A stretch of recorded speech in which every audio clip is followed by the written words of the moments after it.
Friends, Andrew here. Welcome back to Drew Tutorial. And in this video, I'm going to show you how to quickly add the calendar view to your Trello board. Now, you may look on the left hand side and you may see, okay, this is workspace and you can click on calendar, right?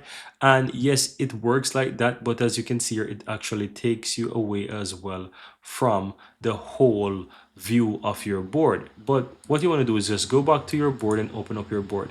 From the left hand side, you'll have a drop down and you will see that you can click on this drop down and you can enable board. So, and you can easily enable calendar. So if you click on that, you will see that you now have the calendar option here. And if you click on this, you now have the calendar inside the board, and that's the view here. So you don't have to click on this to change this entire workspace view, but you can easily change it from the board view if this is much, and I think this is much better anyways, because you can see what's going on here from the calendar view and you can scroll down and you can always change this. So this works well, and it's also useful if you enable the timeline view as well, because I would say they both go hand in hand. You can choose whichever one you want. So if you enable the timeline view, it looks like this. You can see like a calendar light, but it shows you the dates run across.